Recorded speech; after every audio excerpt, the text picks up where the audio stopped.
Your spouse passes away suddenly, and while you're grieving, you're also trying to figure out if you can even stay in your house. Not because the money isn't there, because you literally can't find all the accounts. There are 6 different banks, passwords you've never seen, and bills on autopay you didn't even know existed. There's even an old 401k from a job your spouse left 15 years ago that no one knows about.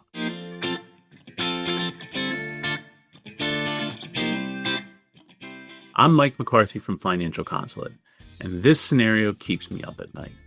Not market volatility or tax law changes, because when the financial savvy spouse handles everything for decades and then suddenly isn't there, their surviving spouse is left with chaos at the worst possible moment. But it doesn't have to be this way. Let me walk you through what we do with clients to prevent this. Not because we're trying to scare you, but because organizing this stuff while you're both healthy is an act of love. Most couples have one person who handles the finances, and there's nothing wrong with that. One person that pays the bills, checks the statements, calls the financial advisor, and the other one trusts them to handle it. But if the financial spouse is the only one who knows where everything is and how it works, you're setting up the surviving spouse for a nightmare. So here's what we do. We make sure both spouses are part of the conversation. I know the person who doesn't normally deal with this stuff often dreads these meetings. You have a spouse who loves talking tax strategies, withdrawal rates, and yours there is thinking, please tell me we're okay so I can get out of here. I understand.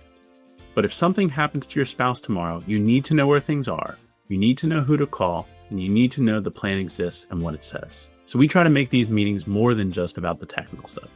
Yes, we'll talk about your accounts and your tax strategy and all that, but we'll also talk about what you want to do with your money, what matters to you and your values. Maybe it's travel, or maybe it's the beach house you rent every summer with the whole family. When both spouses understand what you're working towards, not just the account balances, but the life you want to live, these meetings become a lot less painful. The consolidation piece helps too. When your accounts are under one custodian, your team is working together, your advisor, your CPA, your estate attorney, all looking at the same information. The non-financial spouse isn't left trying to call 15 different places if something happens. They know where things are and what the plan is, and they're familiar with who the professionals are. Let's talk about insurance, because no one ever says, you know what, I'm excited to discuss today, life insurance. What keeps me up at night is young families with one primary earner and no life insurance, or couples in their peak earning years who've dropped their coverage because they don't need it anymore. If you're still working and people depend on your income, you might need life insurance and umbrella liability insurance. This is the coverage that protects you if you're in a serious accident or someone gets hurt on your property and sues you for more than your auto or your homeowner's policy will cover. We recommend it for pretty much everyone, regardless of age. It's inexpensive for what it does. Then there's long-term care. Nobody wants to think about needing help with daily activities or moving into a facility, but we need to talk about it while you're healthy, because the conversation gets a lot harder if it happens suddenly. Or work with clients to figure out if they want to self-insure and pay out of pocket if needed. Do they want to buy long-term care insurance? Or do they want to do something like a hybrid insurance policy with long-term care benefits? There's no one right answer, but there is a wrong answer, which is not talking about it at all.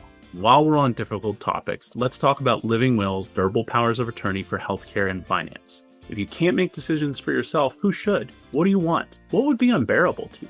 We're not estate planning attorneys, but we review these as part of the process because they affect your overall financial picture. And we see outdated estate plans constantly.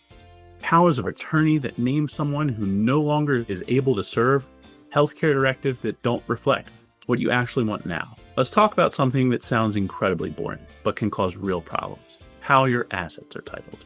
Here's what can happen. One spouse passes away and their surviving spouse discovers the house and the cars were only titled in the deceased spouse's names. Every credit card was in their name, with the surviving spouse as an authorized user, not a joint account holder. When those credit cards get canceled because the primary account holder died, their surviving spouse has no credit in their own name and is forced to rebuild their credit history from scratch. This is fixable if you look at it now. Is your house titled properly? If one spouse passes, will the surviving spouse still have access to a vehicle in their name? Do you both have credit established in your own names? I know this sounds tedious, but getting this wrong creates awful problems when you're already grieving. We check this during our financial physical process, because if something is titled wrong, we want to know now and not when it's too late, because it's still easy to fix right now. Look, I'm not trying to be morbid, but I've sat with too many surviving spouses who were left in chaos because their partner thought they had more time to organize things, or because they didn't want to burden the spouse with financial details. Organizing your financial life isn't about controlling your spouse, We're not trusting them to figure it out. It's about love. Making sure that if the worst happens, the people you love don't spend their grief trying to piece together a puzzle. This is part of what we do with the financial consultant. We're not just running projections and managing investments.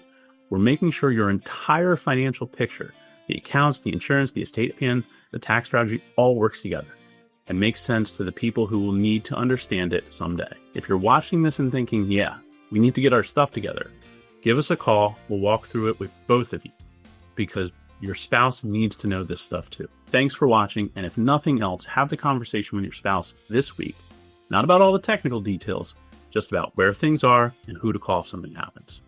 Trust me, they'll appreciate it, even if they start off by rolling their eyes.